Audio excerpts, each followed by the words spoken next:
Hello, this is your host, Matt Cummins, and I am talking to you right now because this week we are featuring a band from a listener of the podcast, a friend of the podcast, and her band is called Oddly Even. So what we're going to do this week is we're going to have the introduction as usual, and then at the end of the podcast we're going to have the entire song at the end of it. And then as a special bonus, we're going to have some special extra podcast material that didn't make it into the final cut. So basically, this is the stuff that we have before we start recording, or actually before we start recording the show. So if you want to get a better idea of how the cookie is made of the podcast, you can go ahead and listen to that after the song. And the whole idea is that we want you to listen to the entire song at the end of the podcast to get to the extra bonus podcast material at the end of it. So hopefully you enjoy. And again, the name of the band is called Oddly Even, and we will link to the band website, the Bandcamp site, at GankBushSquad.com. All right, guys, have a good time.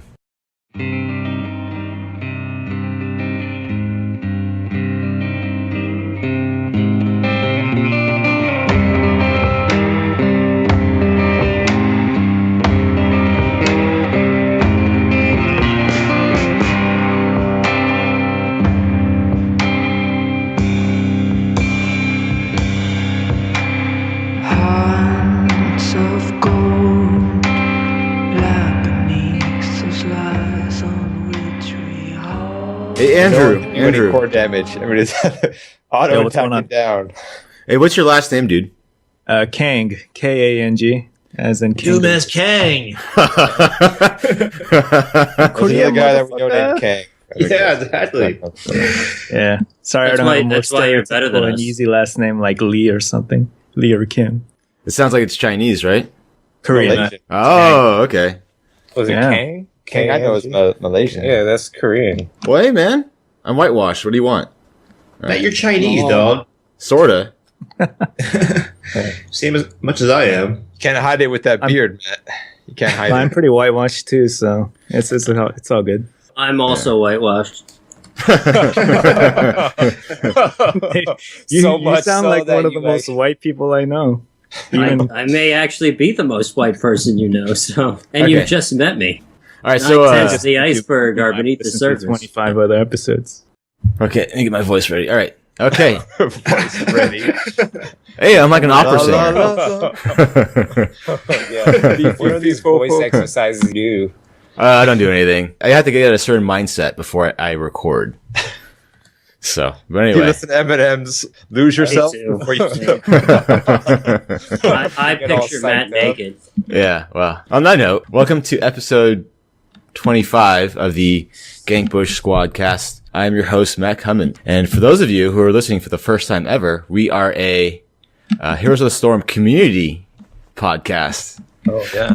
So what we do is we recap the prior week in all the, happenings in the Heroes of the Storm world, or in the Nexus. And the Nexus, I was going to correct you right there. Yes. Oh, God. Sorry, starting off on a bad foot. But anyway, all right, so let's go ahead and introduce our co-hosts. So we'll go with who used to be our best player on the podcast, Scott Stevenson. How you doing, Scott? Oh, Pretty Oh good. man, what's going on? the deep Haven't burn. had much of a chance to play this week. Got in the way, but I'm good. You good? You're still Diamond 2, right? Yeah, I haven't played any Hero League. Okay. Yeah. I think this weekend's probably the last chance I'll have to try and get to Master. When's the season end? In a week or two. Yeah, so I mean this weekend, maybe a little bit next week. It's I think you have 2 weeks easily. 2 weeks I'm gonna be in Vegas partying, so Oh. there's no Never time mind. there to play odds. Roll them dice. 48-hour slosh fest. Okay. Well, maybe you can partner with someone else on this podcast, and they can carry you to Master. I've never seen Matt burn anybody. This is getting harsh. At least not even Scott, our best player. Like, Well- now Scott sets off. Am I being used for this? Is there Yes. some hidden This purpose? is all just... This is like the only time ever I can do this, so I'm Yeah. gonna take advantage of it. There's been Just too many trolling times of me bashing Matt and everybody else on Well, their I'll hope- terrible play that this is a little payback for them. Try to help turn Scott into the new Dan. Is this what's going on? That would never happen in a million years. No. All right, so I mean, you had a preview to all this where he's just messes up on all fronts. His mic still doesn't work after 25 podcasts. It's not just the gameplay; it's everything. It's everything. yeah. All right. So let's go ahead and introduce Daniel Cummins. How you doing, Daniel? And you're in San Diego, California. Yes, I'm in San Diego, California, and it's great to be here in the Nexus with all you guys going over Nexus activities. Yeah, the 2 podcasts you missed, and no one knew how good it was to be in the next. So actually, you're back. I have a really fun anecdote. So Dan's been gone for the past 2 episodes, and yesterday we got the most downloads ever. So I just tweeted that out at GankBush Squad. Well, we all know that correlation does not equal causation. Is that right? Well, our last 2 episodes were the highest ones ever. So Well, it's This good to know changes- hey, what's coming up. Correlation. So not just if this one is the lowest downloads ever, then we maybe have something. And we It's- might it's have to very do some possible. Scientific experimentation on you. Is that what you're saying, Dan? Put some data into it. you know what's really funny is that like these podcasts are like usually released on a Friday, but like we get the most downloads on Wednesdays, which is really weird. I don't know why that is. That's the patch. People like to listen to it during the week. Yeah, it's Post-patch. it's kind of chill to listen to a podcast on your Saturday. You don't necessarily want to be like all up in's a podcast. You want to be ootin' a boot, as the Canadians would say. Well, they won't say anything soon because they'll all be like in jail for shit that they said that was totally innocuous, All right. or for And that, bumping into someone on the Parliament floor or some shit. and that voice you just heard right there is David Dunn. He is in Orange County, California. I am How are you? county that is orange. How are you? Good. I'm good. I'm tired. I'm just gonna say it now so that y'all can get it out of your system. Stressed out? I'm a little stressed, a little tired. A little tired? You know? Hard But I'm work. ready. I'm ready Okay. to cast. How has your week been with HOTS? My week with HOTS has been in World of Warcraft because they released Demon Hunters. And even though I do not play Illidan and Heroes of the Storm, I think I may start because having wings in World of Warcraft is way too fun. A totally unjustified amount of fun I'm having just floating around on my demon wings. I don't even know if I'm good with the class. I've not really done anything. I'm just like, oh, look, I can fly up really high and glide down. Look at how cool I am. Yeah, but is there any skin for Illidan that he has demon wings in HOTS? Metamorphosis. I mean, he doesn't Metamorphosis is a pretty close analog. Difference is my wings is always on, son. So let's go ahead and introduce Patrick Cummins, who is actually in Abu Dhabi. Yes, I'm here with Normal. And Oh, God, that same joke again. Garfield Oh, joke. Yeah, really? It's like the 3rd week in a row. Hey. What Don't else Abu reference Dhabi that known for? garbage show. I think Abu Dhabi Oh, is that known show for was pretty getting good. Wesley Snipes arrested, isn't it? Like, isn't that like? Didn't he go to Abu Dhabi and that's how they caught him on tax evasion? Like, I didn't know that, no. yeah, they revoked his bail because they were like, do not leave the country because you are a flight risk because you are fucking Wesley Snipes and you owe us a lot of money and we are the IRS. And then the asshole is like, well, I'm only on the no-fly list. I'll just fly on someone's private jet. He didn't realize that, celebrities have a tendency to tweet. And he's clearly in Abu Dhabi on social media everywhere in time-stamped photographs. And they were like, yeah, and your bail is denied. Get back in prison. I didn't know that. Okay. That's So good to know. that was the first time that I really had an experience of Abu Dhabi as like a tourist place. I'm going to sell my versions of Blade. I'm just getting rid of those. Yeah, and Pastor Well, I mean, I don't think that's No. necessary, but snap. All right. Well, Pat wasted his intro. Okay, let's. Hey, he's the best.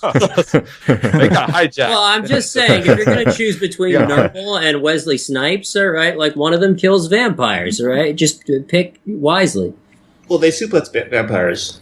They do, but Nurgle could not do that. All right, we're done. We're done with Garfield. We're done with Garfield. That's the end. Totally on Yes. PC, Yeah. I'm just saying. All right, we're gonna introduce a special co-host who is actually the best player ever to enter the GankBush Squadcast Ever.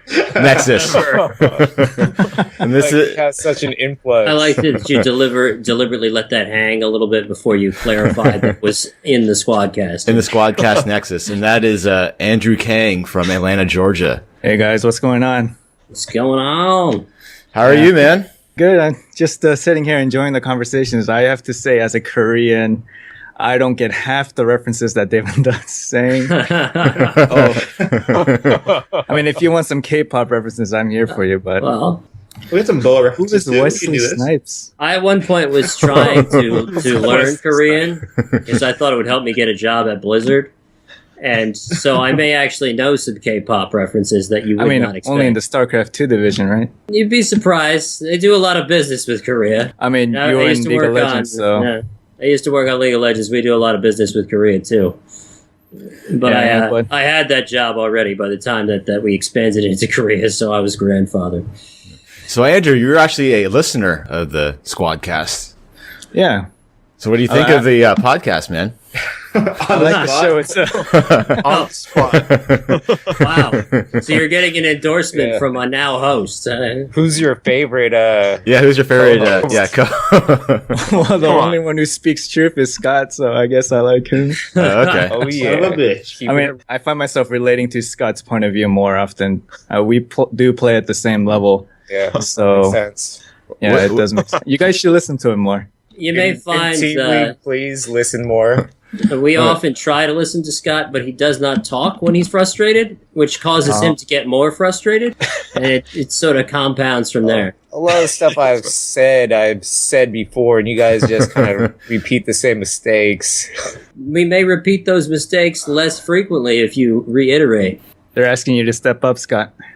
Yeah, but there's only so many times I can repeat it and watch the same mistake before I just kind of give up on an idea. Hey, don't lump all of us in with Matt and Dan. Wow. It's like the Burn podcast. Their mistake. All right, so, Andrew, so what's your Hero League rank? 1 second. Okay. Someone's like turning stuff on in the background. Sorry. I am Diamond 1 right now, but for like 3 games, I was Master. Okay. 3 glorious games. I peaked into Master and then lost straight back into Diamond. So Okay. How does the master point ranking thing work? Diamond to Bronze is Bronze 5, 4, 3, 2, 1, like the old system. But when you go into Master, you start at Master 250 points, and you accrue points based on your wins and losses like normal. But out of the top 500 in the Masters division is the Grandmaster. So I think Grandmaster right now, you need around 14 or 1500 points to eke into Grandmaster 500. So that's how it works right now. Do you still It's get like pretty tough. 200 points a win? Yep. Oh, so if you just hit master and you go on like an 8-game win streak, you're grandmaster? Is it that easy? That's how it works. What? In the first 2-3 weeks of season 1, if you got into master, you were grandmaster. Oh Out of the yeah, I gate, played with because- a bunch of grandmasters in the first week or two. Yeah, it took like 3 weeks for the 500 grandmaster slots to get filled. So there are a lot of people who are in platinum right now who got lucky win streaks and diamond from They're diamond 3 former onwards. grandmasters up in Yeah. platinum. They eked into grandmaster for about 2 days and dropped all the way back to plat. Interesting how the system works. Well, the good news is, since you got master, I think you still get the mount. So, Yeah. Yeah, I it's got all the about the mount. highest rank. Stupid ass yeah, quota you, amount. you bought the car. Now it's just time to ride this season on out. Oh, wow. I'm trying to get into grandmaster. We'll see. Okay. All right. On that note, all right, let's go ahead and move on to the housekeeping, the best part of the podcast. So, you can find us on iTunes. Just do a search for GankBush Squadcast. You can find us there. We are also on Stitcher. You also can find us at gankbushsquad.com. There, I will post the podcast as well as provide show notes and specific timestamps for parts of the episode. Also, we are on Twitter at GankBush Squad. We also have a YouTube channel that we don't use. I'm going to upload those games where you played 5-man support. Dan has one task to do is to upload I will upload and edit those. to upload the podcast to YouTube, and he doesn't do it. But We anyway, should just only put our troll games on there so that we have an excuse when we're bad. Yep. yeah. And so you can find us on YouTube at GankBush Squad as well.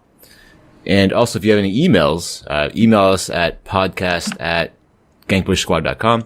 Also, you can find us in the channel Wintime, one word, in HOTS as well. So It has worked at least once. That is Yeah. Yeah, welcome About that, what kind of show are you guys running here? The first person you meet in the Wintime channel, you invite onto the show.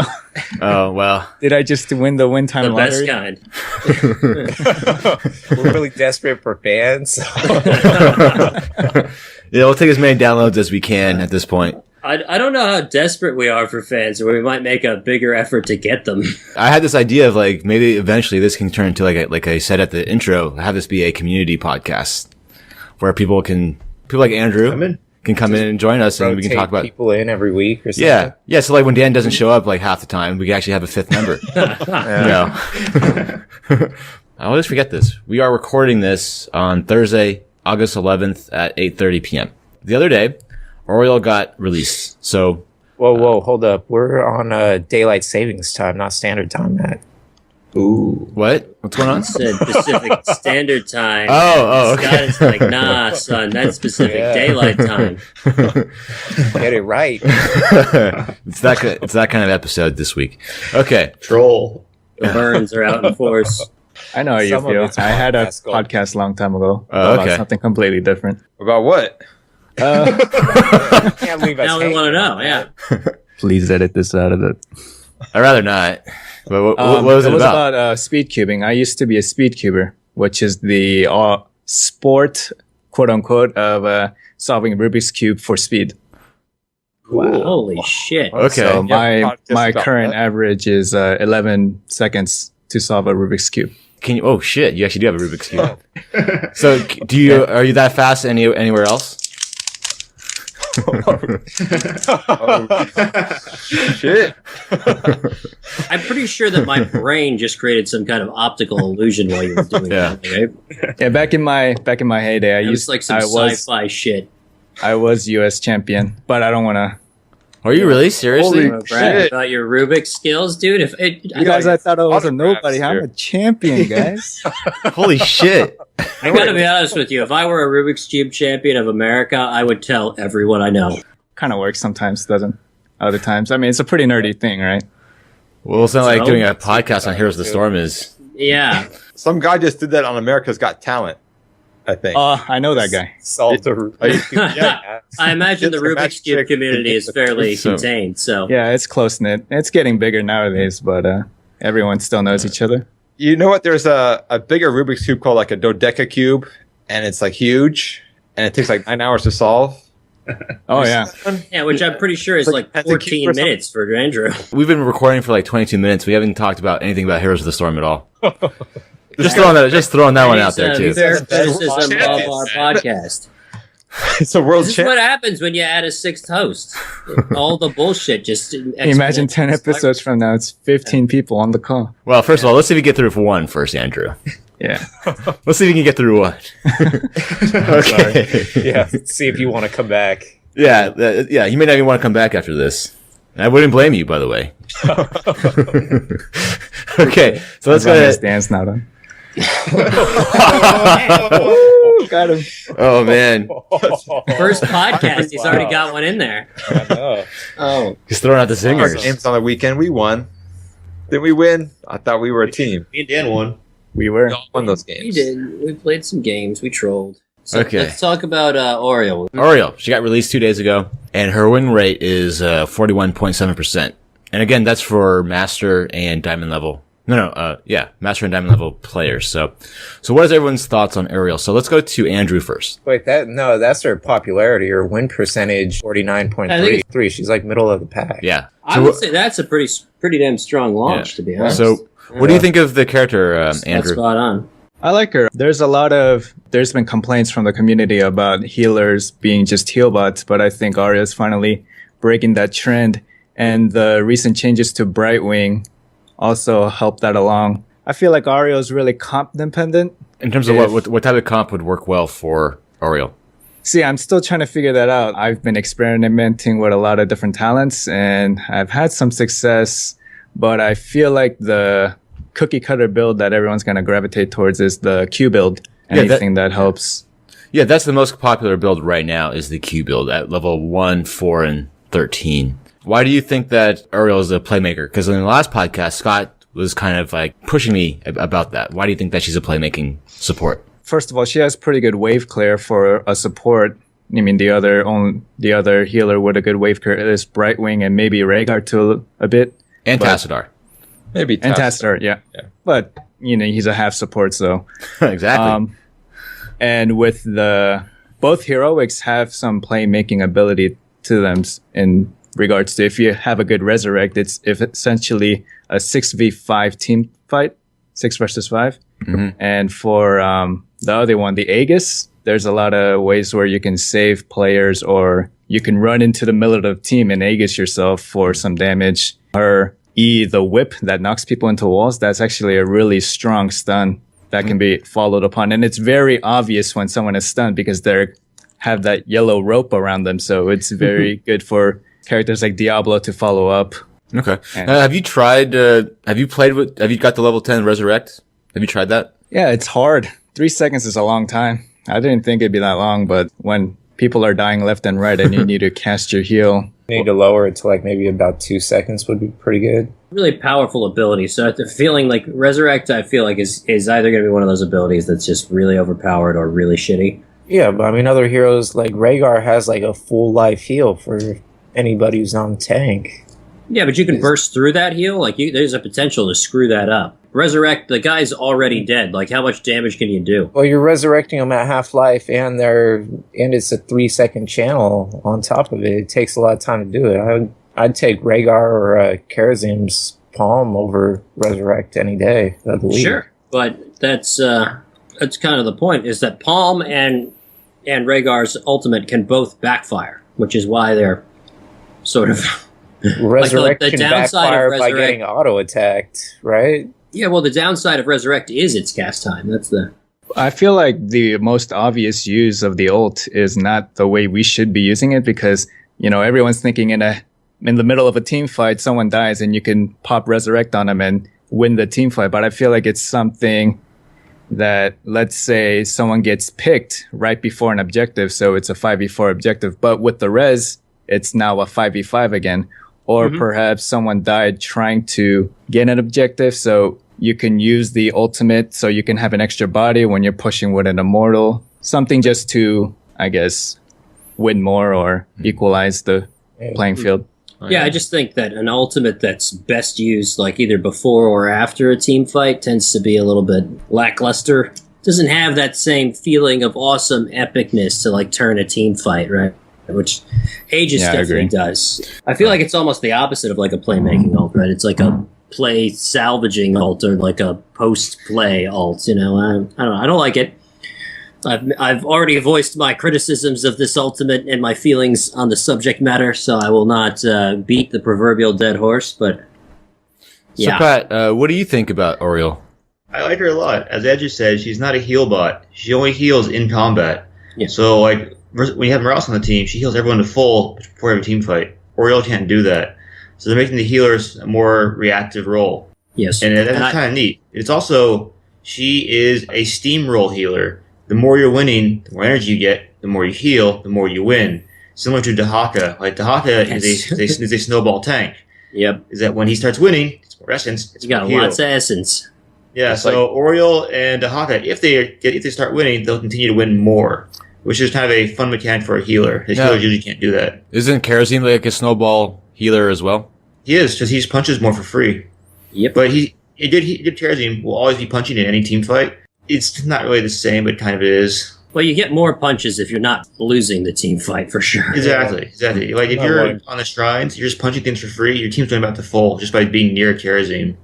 Yeah, but I think that's one of the problems that sort of Blizzard is having with healing in the game. Exactly. I think that her alternate resource system is kind of targeted at solving. Naturally, they have a lot of characters who already exist who are mana-driven healers who are just outputting healing as long as they have mana, which is something they may need to solve at some point, but I don't feel like she has the same issue, which is like that if you don't sort of push the team fight all the way through to the point where like one team or the other is kind of dead, then what ends up happening is the team's disengaged, the healers heal everyone back to full, and sort of just resets. Auriel can't do that. That's the beauty. Auriel cannot. She can't heal you full out of combat. She is not 100% counter poke/harass teams. So Yeah, so if it's can't Chromie heal versus at all. Yeah, but if it's like Chromie versus Auriel team, Chromie can poke the shit out of the Auriel team. Auriel can't heal up yet. Does anyone have any ideas about what type of team comp would work well with Auriel? Cho'Gall. Shoutout. Yeah, you're right. Shoutout. Oh, I never thought about Yeah. Shoutout. Oh, yeah. You get That is snow true. And the doll damage on the Hope. You get buttloads of Hope. That's a good point. And I was Resurrect. thinking- There's the two heroes. I was thinking like big commit teams, like based on like an Illidan or Divey characters. New Illidan for sure. Butcher. Yeah. Well, In as you much as would he have to does have a that. Brightwing though with that Butcher though for it to be really good. Because that's the real combo. Yeah. You have to go double support on that comp. Yeah. I mean, does she really have anything to support like a Divey comp?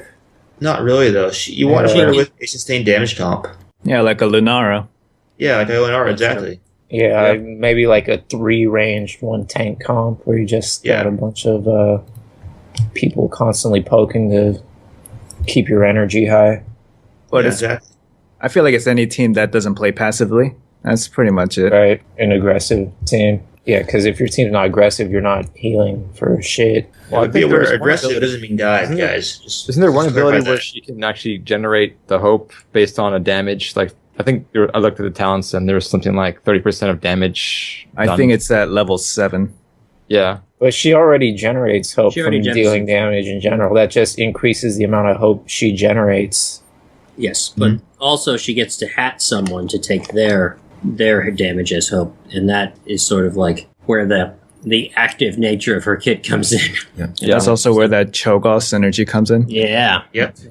Wherever the hyper violence kind of is, that's where she wants that hat. Quick question: what do you guys think is the best map for Auriel in a vacuum? Well, she has a fly ability at level 20, so she gets a late game global. Eh. But no one's really picking it. Though. I don't know about that. That's a little too late. It's just no. It's Maps where you fight around minions a lot so that you get a lot more energy.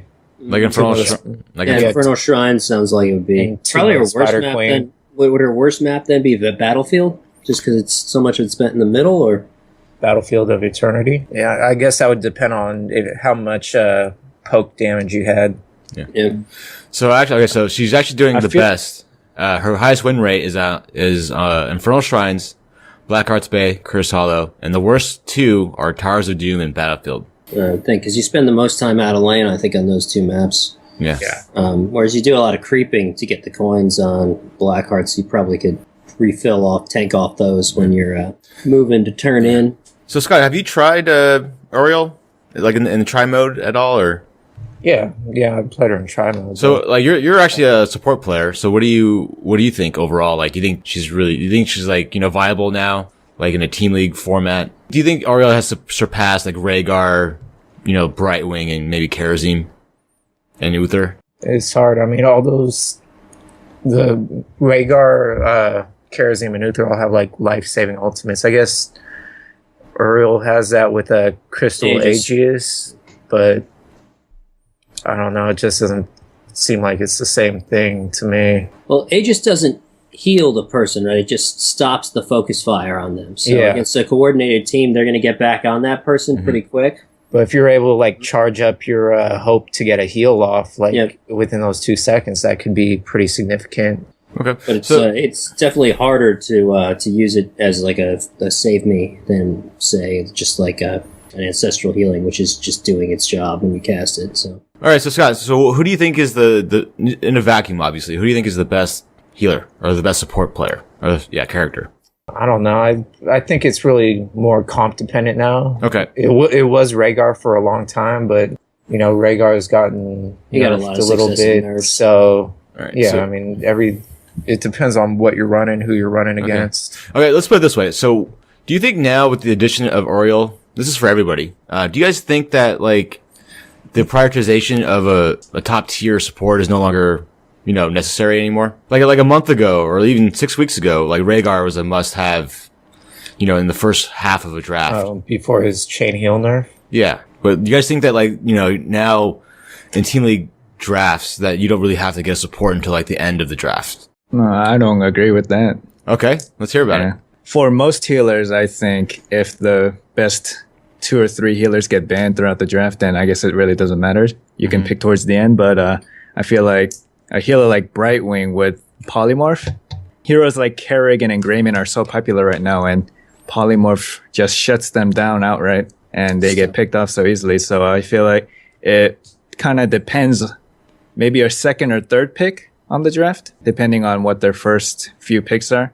It can be a good counter pick before the second ban phase. So I don't think it's necessarily a mandatory first pick, but certainly you're going to want to reactively pick, based on what's coming in. And Rhaegar is so good, he just fits in anywhere. Does anyone else have anything else to add at all?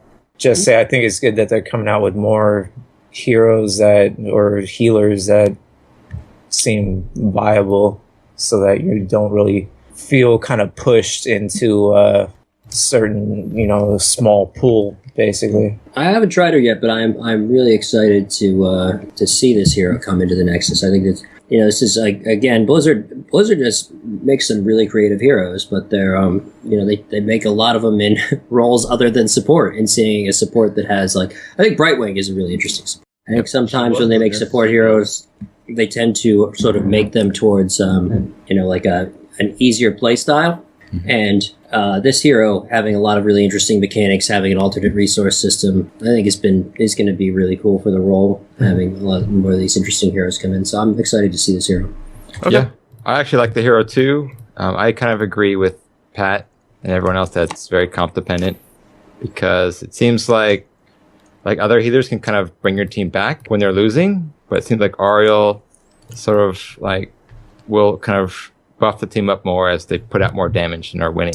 I don't know. I think at the lower levels, it won't she won't be as good. I mean, your can't level, save your team. The bronze level, Our level, the bronze level. Be negative, Matt. At our level, The bronze. I'm silver 3, silver 2 almost. some of those I run the promotion game with you. I don't know it, but anyway. But yeah, I think she won't be as effective at lower level games and less coordinated teams, because there's not like a Lily where you can just kind of bring everyone back. If you're losing, you can kind of just generate heals. Or I think is very snowbally, like Pat said. Okay. All right, let's move on now. So, all right, let's talk about the changes in win rate. All right, so the highest win rate character since the latest patch is Tyreal. Now, I'm actually discounting Murky and the Vikings because they don't have enough games played for it to really count. But Tyreal is now the best player, or the best character in the game, according to the win rate. Well, he got some fairly interesting buffs, and I know that I discovered that he had a lot more utility than I thought he did, because I randomed him in a game, which I did not expect. He would actually also be my buyer's remorse hero, if we were going to segue into that. I did not like him when I initially played him, and I was getting killed a lot, and I wanted to play him. Okay. But I think that his shields provide a lot of very consistent damage reduction in team fights. So, yeah, I underestimated how much value that actually brings, and so I'm not surprised to see him climbing up that much. Yeah, he's actually being used as a solo tank for pro players now. The biggest change in win rate is actually Stitches. All right, that's the biggest change in win rate? Yep, 5.7% increase. Increase, huh? Yep. Well, it doesn't shock me, because Stitches is the best character in the game. Do you guys really think that Helping Hand had that much of an effect? I don't. I just think more people are playing Stitches because he got a bunch of buffs, and he has a learning curve, so they're probably just learning over time. That was the only buff in the last patch. Yeah, but I just think it takes a while to learn to time your hooks and then to start hitting them reliably and to just learn how to engage with Stitches. I also think it's a lot tempting initially for new people to take his Devour ultimate, and it's so the toxic gas one is so much more useful in so many more situations. It's so powerful that anytime a Stitches eats me, I know it's a gift for me. The next biggest change in win rate is Gul'dan, actually at nearly 5% increase, and his win rate is actually 50.6%. So you guys think that he's in a good? Yeah, you guys think he's actually in a good spot now? I think so. I think that he's also another non-traditional hero that got released, and just think that they start low. Now, someone like Chromie's, and her launch was pretty rough, even though she was a little bit weird. Gul'dan launched. What was he in the low 40s? Yeah, Yeah, so I think that he was probably just a hard character that was a little bit underpowered. And so, like, not only were people didn't know how to play him, but they weren't really super motivated to learn to play him before he got his buff. It doesn't shock me to see him climb a little bit. All right, what do you think, Dan? You're the Stitches expert. Well, Dan's the Stitches expert? well, actually, Byron's been playing. I mean, David's been playing a lot of Stitches as well. Byron. Yeah. Very well, too. Very well. I think just he seems like a lot tankier than he used to be. He can take a ton of damage and then not die. So I think that's the biggest thing to his playstyle that I've noticed. Now, the hooks are always there, and the helping hand is nice, but Stitches peaks way later in the game than a lot of other tanks because you have to, like, if you want to be a really big tank, you got to get hungry for more and you got to cap it. It's early on, he's a little bit more vulnerable. Yeah, but he has just a ton of life, and his sustainability just feels like it's way more than it used to be from me playing with him. So, all right, so Tracer, after her nerfs, her win rate is 46.7%, which is nearly 6% less than it was pre-patch. So These noobs are now missing the W. does anyone here play Tracer? Hit the W. I play Tracer. Okay. I also play Tracer. Oh, let's talk to Andrew. Let's give. Let's go ahead and talk to him. Nice. So what do you think about Tracer now?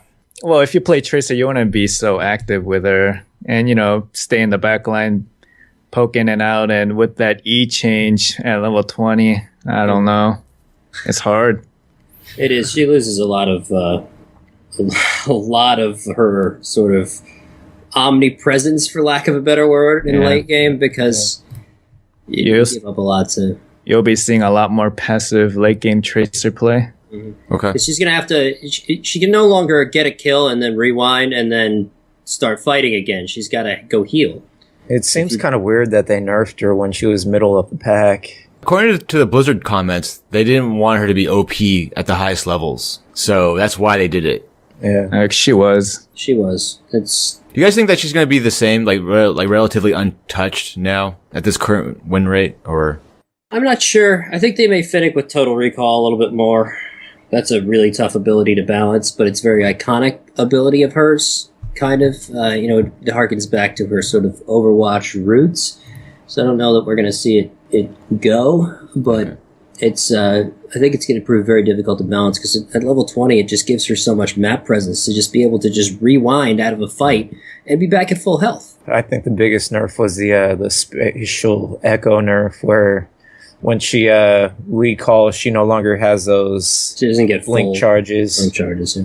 Which I love because it was basically a recall resets your position, and then it's like a get out of jail free card on top of that. So I like how they took that away. Another character that had a big decrease is Arthas. So his win rate also decreased 6 percentage points, and now it's only 48.6%.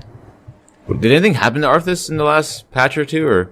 He was buffed. It was maybe. No, he hasn't been buffed since for like a month.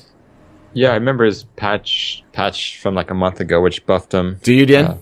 What yeah, was I it? remember they buffed up his W. I'm just buffed kidding. up his what do you call it? The one where he frosts. Rune tap? Yeah, not rune tap. The one where Icebound Fortitude? Is Frost Nova or whatever it is the one Yeah, where the one that he roots him. people? Okay. Yeah, Is they that buffed that. Hungering Cold or no? It's a talent. Okay. All right. Do you guys just think that with Arthas that it's just a small sample size? Yeah, I think maybe it's just a bad week. All right. There's not a ton of Arthas players because he spent so much time as a not great character, and then even now he's a niche role. So Okay. So after the zombie wall change for Nazeebo, the win rate is still down. So it actually went down 5% from the last week. It's kind of weird. I thought it would actually get a little bit better, but I mean, his win rate is 50.2%, so I guess it's about right, but he's still struggling to win. He took a big nerf, and I think that characters who take a big nerf, even though his nerf was technically a bug fix, they just tend to. I think they slump the week after because people get sort of disheartened on him, right? Like, I mean, I didn't play Greymane for a little while after they nerfed his poke build just because I was sad. Right. So I think he's probably like, how much is his play rate down? Is that readily accessible? He's at like 10.4% this week. I think he was at like around 20% before he got nerfed. Oh yeah, so only half of the people are playing him. Yep. So So let's move on to another topic now, because I think Andrew's falling asleep. So I'm good. Oh, it's midnight over here. oh well, also David's dulcet tones can be very soothing sometimes. Can they? Oh, Sometimes. Nasally, fucking Billy Corgan voice. All right, let's move on. So, what do you guys think is everyone? I want everyone to give their answer to this. So, what do you guys think is the most underrated and overrated heroes in the game? So, we'll go to let's go Pat first. Overrated, Illidan. People are terrified of Illidan, but he needs to comp around him to be good. Yes, Like, Illidan without Tassadar isn't Illidan anymore. I totally agree with that, and I think that is almost factually reinforced by how many Illidan players are muted by Blizzard. Yes. Because they're such hot shit, and then they do terribly, and they rage. Well, David, you've hated Illidan for a whole year, pretty much. I have not hated Illidan. I have hated Illidan players. Oh, okay. because of the aforementioned rage problems that I encounter. Who do you think is the underrated, most underrated? What's underrated? I was going to say Tyreal, but hell, he's clearly very well rated Not also. anymore. Yeah, Tyreal's really good now. Okay, Pat doesn't have an answer. All right, so this guy, you've always been not anti, but you've always been on the fence about Tyreal as a character. What do you think about Tyreal now? I mean, he's all right. I mean, I just don't. I don't really understand what makes him good. He doesn't really seem good to me until he picks up Sanctification and the level 16 was that Holy Ground. Mm-hmm.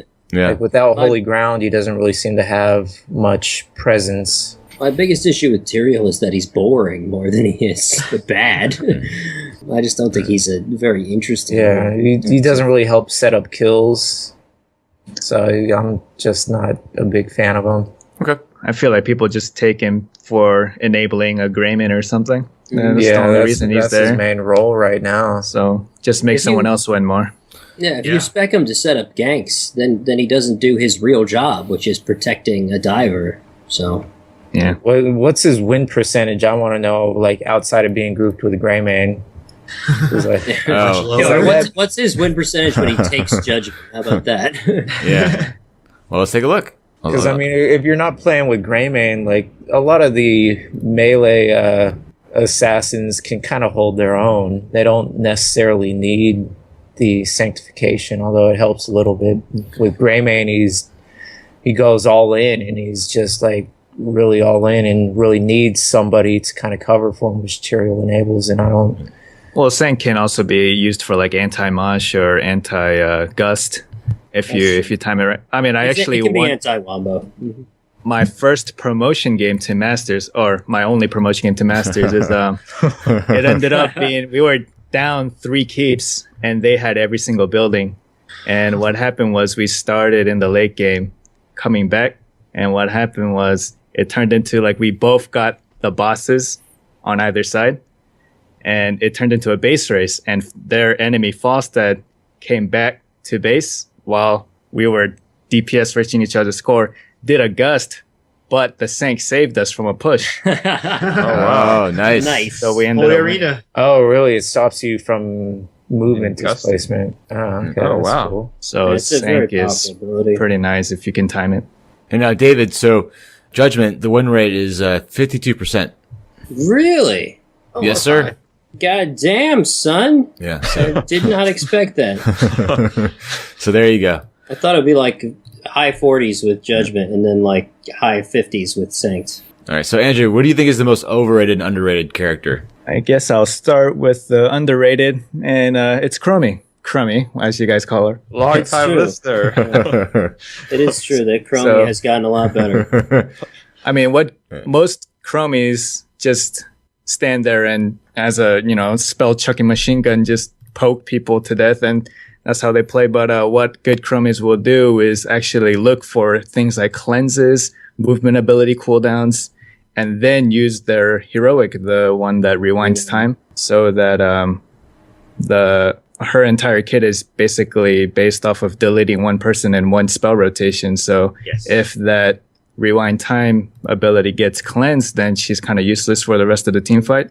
So I feel like good Chromies actually enable their play so that the team fight starts as a 5v4. and then the rest of the team just kind of snowballs the fight into a win. So I feel like a lot of people don't give Chromie a shot. I mean, she has bad maps, but the maps she's good on. She's very kind of demanding on a player's judgment to use well, I think. Like if you blow your rotation and the person doesn't die, then you have to wait a very long time before you can engage again, and you're not super useful in that team fight then. But if you can get that pick, she's so threatening to a squishy character that right.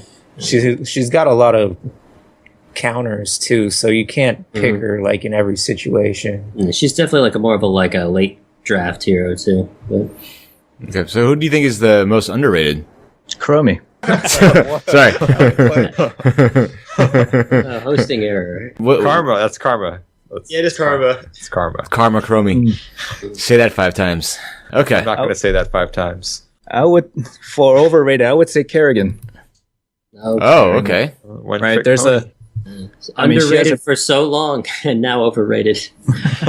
She is a pretty good hero in the right hands, in the right comp, but a lot of players she's having the Kael'thas effect in which she's just being picked because she's Kerrigan and she's overpowered right now. Mm-hmm. But she has a lot of counters, and if she gets stunned once, she pretty much gets evaporated. Yeah, and a lot of people don't know how to hit the combo. Ironically enough, she has kind of the same role as Chromie. I mean, there are good Kerrigans who know when to jump in and get the 3-person stun into the Maelstrom, ETC Wombo combo, whatever it is. But most people I see on my Kerrigans on my team are just dive in, miss the stun, and then die. Yeah. Did I ask Pat? Yeah, that's the first one. Yeah, you asked him first. You just don't remember what happened. Yeah, that's what happened. Did he say Illidan? So what about you, Scott? We did Scott already I think. Dahaka is kind of underrated. Like, he's kind of low picked, but you got a good Dahaka who can land strags consistently. They'll win you games just by that one skill. You gotta lick them. Yep. Wow. You like that tongue, huh? Yeah, that tongue Especially lash. when you get that level 16 talent. Twice as much tongue. You get they should call that who's that guy in Kiss? Oh, the lead singer. Yeah, whatever his name is, Gene Simmons. They should just call that talent that, and then just leave it there. Just float that out there. It's actually probably only funny in my head. That's actually the alternate title of the podcast. It's probably only funny in my head is the subtitle. Yeah. Episode 25. That sucks for me, because now we're going to leave that joke in. Yeah, oh yeah. But I agree with Scott though. Dahaka is really good. He's the only warrior with a global, and his wave clear is really good. It is, but he is a snowball hero though. Yeah. It's very hard to get a comeback Dahaka. Yeah, exactly. He has to be winning already. Have no essence for your trait, so that's true. And also, he's not a good solo tank. All right, let's move on. So, hey, wait, you didn't ask me. You didn't ask me either. It's okay though. We can save that for another cast. Yeah. That's all right. All right, Dan. What's the most overrated and underrated? So I'm gonna go with the sort of bizarre pick for underrated. I'm gonna say it's Lost Vikings. So I think. I actually agree with that. Okay. Everyone thinks of them as just junk characters, but they do have a lot of playability, especially against players that don't know how to play against them. Like, I played a game yesterday with Lost Vikings to allow the other people in the team to just kind of have this 4-man roaming gank squad. And the other players in the team don't know how to deal with it. And then it's super powerful. I mean, assuming, your Vikings know how to split up. I had some games where Vikings didn't split up, and that was kind of dumb. That is terrifying. Vikings. Anytime you see 3 Vikings together in a lane, like at the start, and it's not an ARAM map, well, even if it is an ARAM map, even on ARAM where they have no choice, you're still screwed. Actually, there was a game, I think with My Insanity, they had, on Dragonshire, they had 3 of them in the same lane, or 2 of them in the same lane. And it actually made it work really well, because what they would do is that they would shoot, one of the Vikings would go behind the wall and kill the wave of minions before they even got to the communal part of the lane. and it allowed the friendly team to dominate that lane and like really take over the top shrine the entire game. Well, pros are pros, man. That's yeah, I know that's like I would extreme. never thought of that. Yeah, no, but well, my sanity is I think it's them. It could be someone else, but it was definitely someone in Europe for sure because that would not come in from America. We're But, not creative enough. No, Our American innovation. from does not extend here watching as from watching the regionals this past weekend. Yeah, there's no creativity, but let's move on. Oh, David, so what's your overrated and underrated? I would actually also have said Lost Vikings. I think that they're really, really powerful on certain maps, but you can't stink with them. It's Okay. I don't the same think the thing with, like, Vikings are underrated. They're really good on certain maps, and other maps they're bad. well, sure, on a 2-lane map they stink because Which by when they stink. reduces their utility by. Anybody who's seen a good Vikings player isn't going to say that they're, underrated. They're just hard to play, and I think some people just rage when they see Vikings though because they've had that's too many true. bad I think experiences. They think they're just junk characters. I think a lot of people just think they're junky. I think I that's feel like- playing at the lower levels. Yeah, people really underestimate lane soaking. Especially at the lower levels, like rotations is like means nothing to these people. Yeah, I don't know that there are any underrated heroes though at like the high level though. Like people who have really high level experience, they tend to have a pretty good grasp of the game, and there's certainly definitely flavor of the month and overrated heroes at that level. But I don't think you see people being like, "Oh, this character's just terrible," and they're not. Played with some like before Kerrigan got her buffs, I would play with some Kerrigans who had like 400 Kerrigan games in the Kerrigan Master Skin, and they would just wreck with her. Like I still think that Tychus is underrated. There's no way that he should be picked less than Vala, I think. I actually do think that Vala just has more consistent use cases. She's than got more Tychus. utility. She's got greater range on her abilities. Just as an all-around, she's a more well-balanced hero, whereas Tychus fills a very niche role, and you do see him, like even at high levels, you do see him as a counter tank. Like when big bruiser teams come out, people pick Tychus. It's just rare because the circumstances of where a Tychus will really shine are much rarer at that level because people tend to play a little bit more. For sure, I thought you were going to say Gazlo, Matt. What's up? You didn't say. I actually have a story about that. So playing with Andrew on Tuesday, I guess. Yeah. And obviously, Andrew's really good. I'm not. And so I was. Don't sell yourself short. Well, you saw me play. You saw me play. But anyway, Andrew, we won't have any positivity on this podcast, all right? yeah. But so I was Gazlo for one or two games. Nice. And so I was Gazlo, and I was doing like my normal Gazlo things because we were playing at a much higher MMR than I never play at. But anyway, so I was doing my typical Gazlo things, and it didn't work. It never worked. None of it worked. So I realized really quickly. Got ganked, and the other team went and ran and won a team fight or an objective while you were dead. Yeah, pretty much. Yeah. Well, see, the things that never happens, like I'd go get a camp by myself, and then the enemy team would find me and kill me.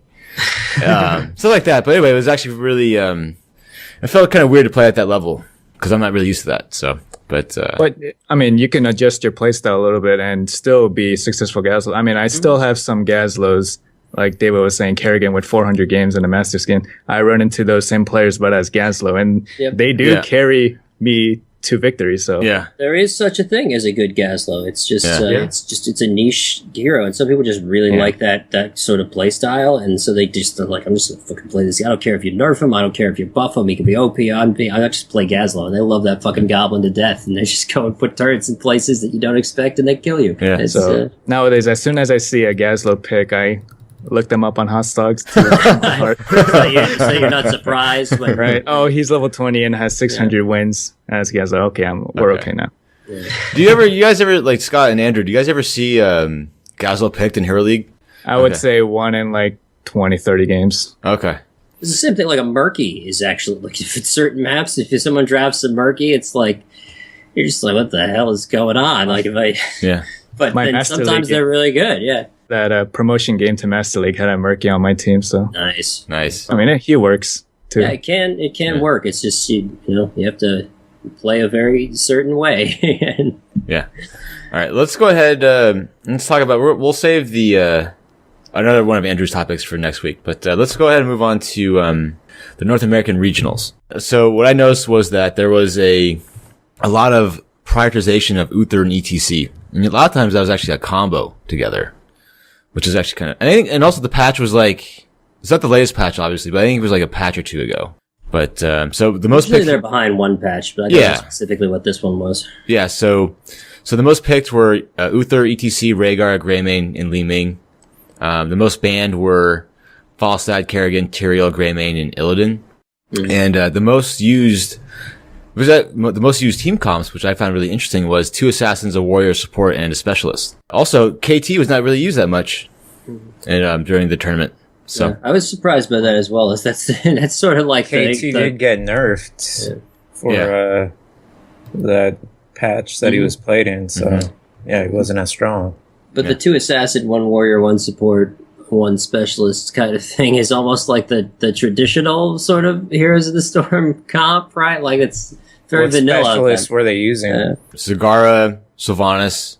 Those are the top 2. Then Zul. Yeah, then Zul. But like the most first picks were either Zagara or Falstad, which I found really interesting. Zagara is just really powerful. Zagara's gotten nerfed a little bit more this week too, so she's not as strong. Yeah, but like I'm still kind of surprised because I know in Europe they're running a lot of 2 warrior comps, and in North America they're running 2 assassin comps, which I found really interesting. Well, we shall see at the World finals whether who is making the correct decision there. Yeah. Usually it's Europe, so. I mean, hasn't that been going on for the last like year or so, where just the other regions outside of America prioritize multiple tanks higher than America? I never thought of it that way. I do not know. I think that's just been a common theme. Why do you think that is? Do you think like Americans just like to kill people? Yeah, yes. Americans like to show out, go in guns blazing, dominance. Yeah.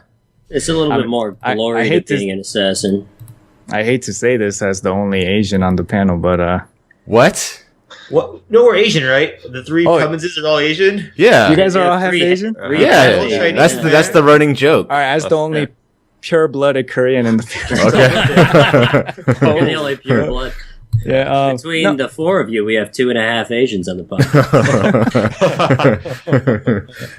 But I mean, I'm going to be honest. Let's be real. North America and Europe sucks compared to China and Korea. It's true. Well, oh, Minus Andy's pretty. Well, they were pretty good.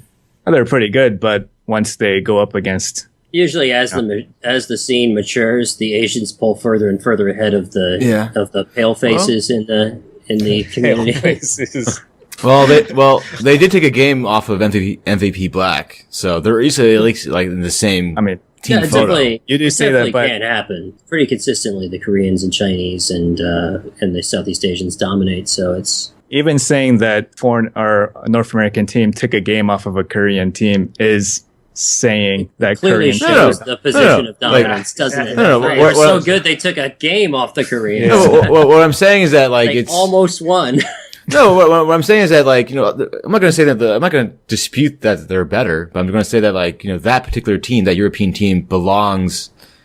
I mean, like, the manager of MVP Black said that if Minus Andy got to scrim against Asian teams, they could be like the top 3 or 4 team in the world. So that's MVP Black saying that. So I think in general that's true, but that one particular team has the potential to be that. I feel like the North American teams do have the potential and the skill and the player base, but the teams don't stay together long enough to actually, you know, show that off. They don't get any. See, what's good about Minus Andy is that they've been together for a long time, at least in the Heroes world, a long time. And and it shows that they're one of one of the best teams in our region. A very dominant presence. Yeah. A lot of it is the culture of esports is very different in the Asian regions, and it's a lot more mature in a lot Well, over there they treat it almost like an actual sport, where over here it's just like I would say esports. It's certainly a very serious competition over there, and also they have organizations that have been around a really long time, and the organizations have management structures, and the management structures help the teams practice and to stay on target and to recruit the players that they feel will really complement their team and so forth. So there's a whole organizational structure that doesn't exist in North America and Europe in a lot of ways. The teams tend to be very much independent, and they tend to a lot of times sort of get more caught up in the celebrity of being players. Sometimes they're more ego driven. They're more like, which is not to say they're egomaniacs, but like they're more about the individual players and their skill level, self-promotion, that sort of thing. And part of that is because a lot of their money sometimes comes from streaming a lot more rather than just being part of the team. And but they don't have like the coaching either. Where they like those guys though, they have someone who takes care of their diet and their exercise routine, and they have certain hours that they practice, and then they do like study sessions together where they will watch their opponents' games, and they'll go back and they'll practice counter strats and stuff. So it's a much more well organized sort of thing there. So hey Dave, you've spoken to Koreans and worked with Koreans a lot. Are you familiar with the term ajumma? I am actually not familiar with that term. But try to be quick, but basically in Korea and China, these team houses, all the players live there and practice there. And I think that's one of the biggest differences in North America and Europe, that, everyone stays home separately and, plays online and meet each other online, where the teams in Korea and China, they're, in 24/7 living together. And I guess but in those team houses, there's somebody, especially if the team is richer and can afford it, there's someone called an ajumma or papajumma, which pretty much means a food lady. So they go there, throughout the day, a few hours, they cook the food and then wrap it in plastic bags. And throughout the day, those players would, take kind of like a buffet, eat the food throughout the day. And then there's also the coach living in the team house with them, going through replays and setting up comps. So he manages their day and he makes sure that they're taking care of their bodies and that they're eating right. Yeah, even going to the gym sometimes. All that really matters. No, it really matters for keeping your sort of your temperament even through like a competitive show, right? It is a stressful environment. It's really stressful, and if you keep yourself in you don't have to have the same level of conditioning as like a professional basketball player, but if you can keep your heart rate down during those types of plays, you make fewer mistakes, and so that's actually really important for them, and it shows kind of their commitment to not just like really good play, but competitive play and to consistency. So. And that's true. Even amongst us, we get flustered during our games. I hear. Oh, yeah, we do. I hear that all the time. I don't speak for yourself, Pat. I'm cool as a cucumber. Even keeled. Yeah. Dan doesn't care if he gets picked. So the last thing I wanted to know is that the Murloc Geniuses won the regional. They beat Gale Force Esports 3-2. Mm-hmm. And the best part about that was Gale Force, after the last big tournament, spring tournament, they fired their tank player, and their tank player is on Murloc Geniuses. Yeah. So like they had to, like the tank player had to shake the hands of like the other team, and the Gale Force was like really didn't want to touch him. Mm-hmm. It was really funny to watch. So I think that this is as much indicative of just sort of the current instability of the North American scene as it is just the sort of the skill level also of Murloc Geniuses. I don't want to take anything away from their win, since they're obviously very good and they obviously deserved it. But for newcomers to come in and all of these upsets that we're having very, very consistently just shows that people got to calm down a little and work through their issues that they have with one another and get to working together. And also, like Team Deventic didn't make it to the finals because Gale Force beat them 3-2 as well in the semifinals. So very interesting to say the least. And Dunk Train is a commentator now. All that too. I was watching him and I kept thinking to myself, how is that shirt not staying buttoned? How's that happening? A lot of times you actually see that too. That's a common phenomenon in esports. Like the first couple of seasons, those pro players who really started the scene can't keep up with the next generation as much, and they become kind of the commentators and the staffers of many of the leagues. What did you guys think? What did you guys think of Dunk Train as a commentator? Better beard than Matt. Wow, that's what I thought. Beard. In a beard contest. Well, I'll take a smaller beard and a smaller waistline any day of the week. Oh, snap. Those two things got nerfed. So, it's bigger in proportion. Oh, wow. We're being mean. We're being mean. It's not nice. A penis joke. But anyway, what do you guys, I didn't really like him that much, actually. But what do you guys think of Dunk Train?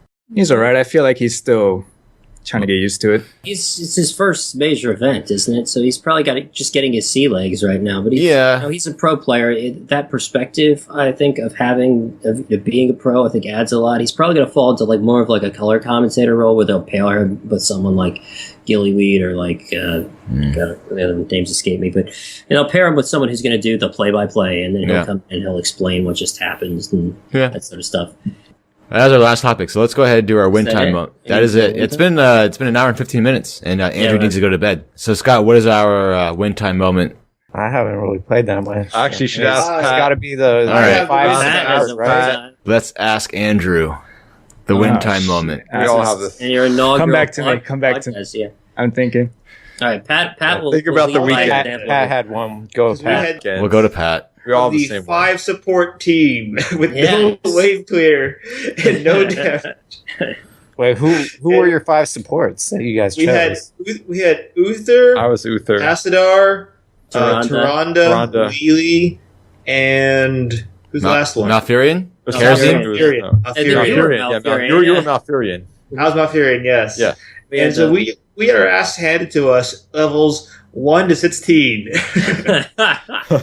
They pushed down all of our keeps. Yeah. Everyone. This is on Infernal Shrines.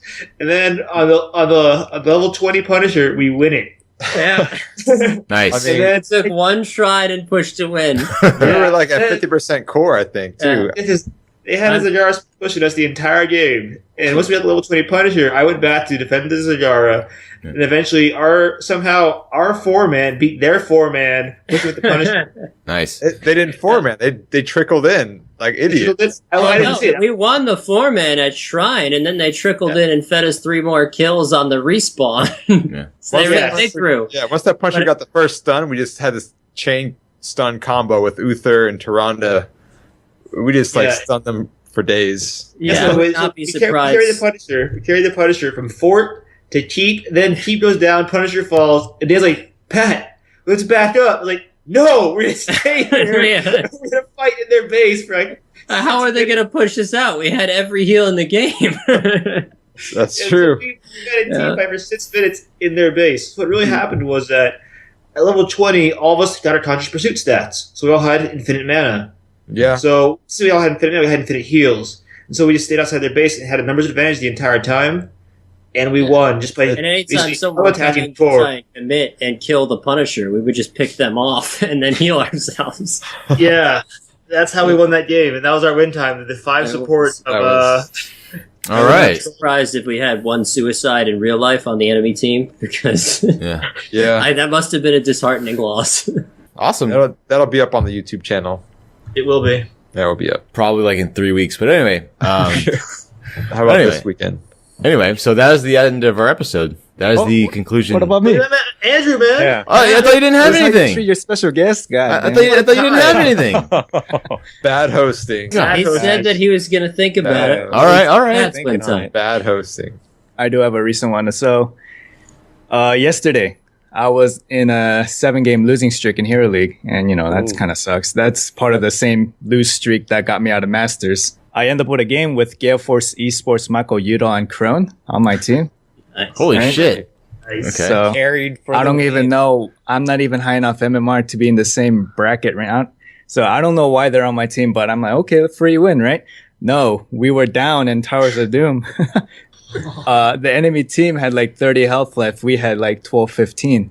What happened was there was a shrine spawn, the 3, Triple. Yeah. the triple spawn, and my team's Diablo was able to get a 5-man APOC off. Oh, Awesome. geez. Yes. Yeah, And I was Brightwing, so I teleported on top of the APOC, and I was able to use Emerald Gust or Emerald Wind on all 5. So they were stunned in the APOC, and they were also blown back right after. And we get the 5-man wipe on them, get all 3 spawns, and then Snowball. we ended up getting Almost 2 ties forts, it up, getting yeah. the boss, ended up winning after that. Keeps. How did you get a 5-man APOC? I don't know. At I'm not sure if Diablo. I've ever seen that. They were all celebrating their victory over 2 Gale Force members with a group hug, and they didn't see the pentagram underneath them yet. But, But the cool thing is the Diablo is my usual Hero League partner. We Nice. do it together a lot, but on stream, Kron was actually streaming that game, and he did say, "Oh, that wasn't a good game for me. That Diablo saved us," or something like that. Yeah. Amazing. Nice. We actually didn't get carried. Too. Yeah. You were the carried them. carry. Yeah. It's funny that Scott's claim to fame is that he played one game with Chew8, and Andrew was able to do. He played with two pros. But I think he also got an on-stream compliment too, as for his Brightwing. He did. Yep. From Chew8. Mm-hmm. Yeah. I think I've lost to Chew8 a few times, but Okay. he's a pretty good player. Yeah, I played with Fan too once. Oh, yeah. Oh yeah, that's right. Yeah. Indeed. That's right. You were Zeratul. You were Illidan. You were Illidan in that game. Yeah, where Fan carried me to victory with the Garden Terror, where he wiped their team. Mm-hmm. This was like preseason though. This wasn't season 1. Right. Yeah. Join us in Wintime. Channel Join Wintime. us in Wintime. Send us emails. If you want to win, join Wintime. Oh God. You really said that. That is a dangerous claim Yeah. and a very bold one, I would say. If you want to play 5 Warrior games, join Wintime. That is, Yeah. hey, we actually won more than we lost in our Really? defense. Yeah. Yeah. Somehow that worked. Yeah. So There were but, some sloppy fights, I'm not going to lie, but Well, that's mostly Voldemort's problem. That was Voldemort. I mean, some of those games, I would dive in with Diablo, and you guys would run away. Like, what the hell, What you happened, guys? The whole guys? point you of were the only one of the us whole point who's of a not on tank is to Skype. dive. See- Cowards. Yeah. Scott's used to us doing that with him a lot. Yeah, it happened a lot with us. Yeah. Scott will dive in, and then no one will follow up, and then Scott will die. that's why Scott has to use his words. He's got to tell us what's going on, how we can best Hey. assist. Screw watching what's going on in the game. I gotta tell you beforehand. I watch what's going on. I just don't always process it at the same Wow. rate that you do, which is I why you are agree higher with ranked that. than me, Scott. I agree with See, what Dan's doing, Dan's looking at like the facial features of the characters instead of watching the game. Some of them are Yeah. very Yeah. attractive. So Yeah. Can be The rear distracting. facial If there's features. a Jaina, then forget about it. yeah. Nova, Dan, are you one of those players that sits in the quick match Gul'dan. screen and turns Tracer's figure around? Oh, yeah. Oh yeah. Actually, when I bought Tracer when she came out, and that was like the first thing I did was I mean- screen share that on our. Nice. We've all done it. I Right? was like, "This is a gift Yeah. for you guys. Here you go." I'd rather look at Taronda. Oh, Oh man. wow. Rhonda. you into exotic Nonsense. stuff? huh? Yeah. Yeah.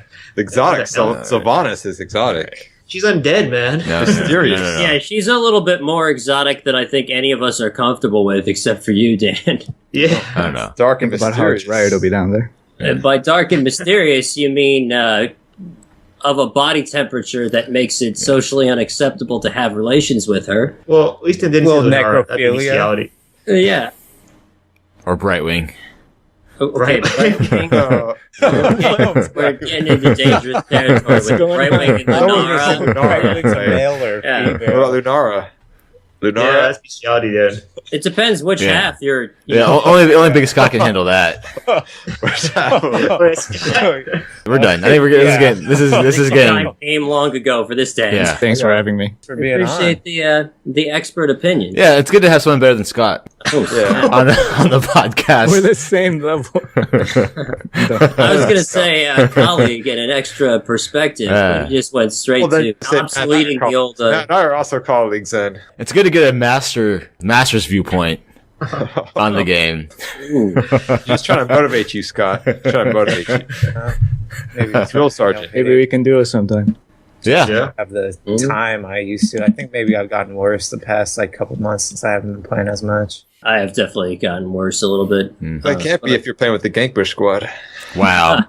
That's why, Dan. This is the same guy who plays 3 games a week.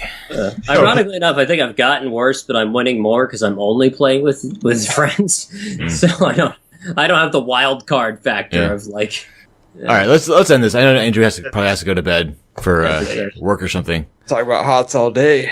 I wake up in 3 hours, so Holy shit! Wow. Really? My goodness, Jesus. I'm holding up the podcast ending, but I'm a baker, so I wake up at 4. Do you own a bakery or something or? No, I work in it, but Oh, okay. So you're like kneading dough all the time. I don't do it with hand. That's hard as fuck. Oh, all right. All I right. use machines for that. Oh, okay. All right. Like Pat has a bread maker As too. Right here. Oh, yeah? I'm Right not there. a morning It's my person. bread So maker. anytime I Yeah, I see was someone thinking. in that sort of industry, I'm always like, oh, how do you guys do that? I would actually, I think, die if I had to get up at 4. How did you get into being a bread maker? Well, there is a bakery in my area that's kind of, I guess, prestigious. Not prestigious in a way, but it's kind of famous and has really good business. And you know, if you're going to work in the food industry, you might as well work at a restaurant that's busy because that's the best place to learn. So They put up a job posting, did an interview, and then I started out as a KB, which is a kitchen bitch. Oh shit! I like that. That's a technical term. Who's throwing away the trash? The KB. Who's mopping the floor? The KB. Things like that. Yeah. So, and then I worked my way up, and now I'm actually handling all the doughs that come out of the kitchen. So, Okay. That's awesome. work And my like, way up. do you like want to own your own restaurant or your own bakery or something? Or I'm saving money, so okay, we'll see what happens. But maybe with this podcast appearance, I might be able to get some other opportunities, huh? Oh yeah. You guys got the hookups, Yeah. right? We're so What- famous. What's Dustin Browder's number? Can you give it to me? we're not there yet. Maybe I think I But, know Dustin. I know Chris Siggety and you should tell them to Somehow. promote our podcast. I would hardly say That's that a would no. be appropriate with the level of Yeah. familiarity that I have with Gotta him. go to BlizzCon with shirts. We could do that. We do. Yeah. We That's a should good get idea. GankBush shirts. Yeah, David can get us tickets, right? Potentially. I don't know that I could get 6 tickets. Oh, don't worry. Not all of us are gonna go. I got 2 last year. Yeah. But Don't worry. Dan won't go. And Pat won't go. they were very late. These would be very Twilight Hour tickets. Is the thing. I didn't get any this year. That's all 'cause I right. wasn't planning on it, but I might be able to. I'd have to That's okay. Well, let's not further. No, it's call in not. some favors. Yeah, it's I don't not. have riot points to barter anymore, so that is Yeah. that was a big selling point. In the last few times that I would get a BlizzCon, I'd be like, "Oh, you guys want some tickets to Worlds? You guys want some Yeah. riot points? You got to give me some Blizz cash." All right. That's okay. We're done. ended. We're done. That We're was done. fun. That's it. Now we're Yeah. done. Now we're done. Bye.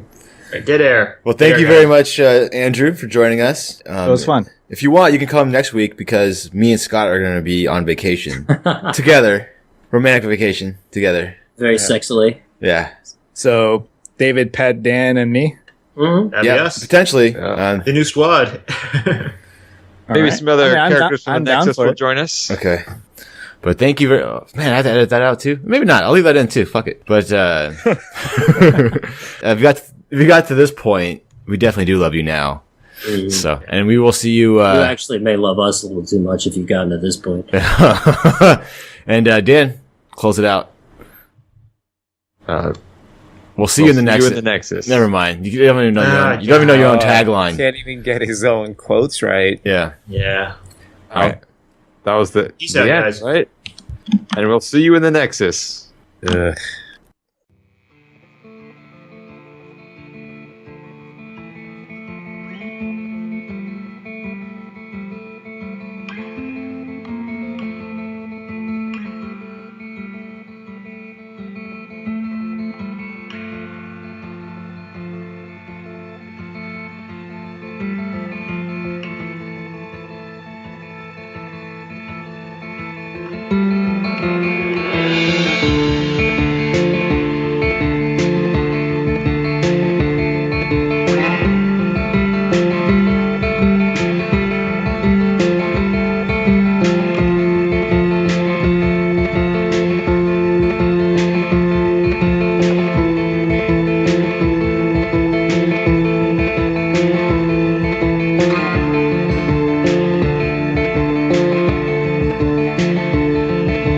Just a while till you leave, dear, untold, and I cannot keep you warm. The lonely coldest song, and I don't know what's after this. After it all,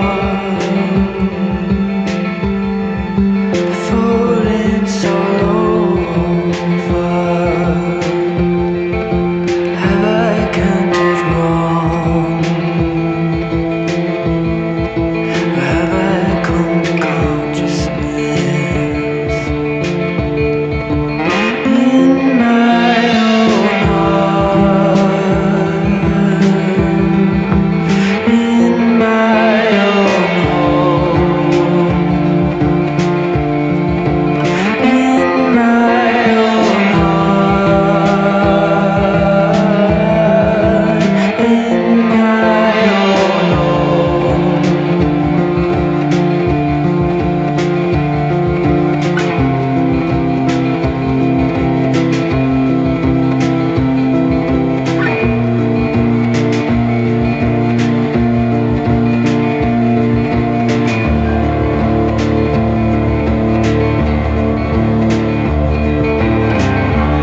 little bit of dolphin rape right there. Oh man, we lost the dolphin rape stuff, man. We can't even use it anymore. You can bring it back.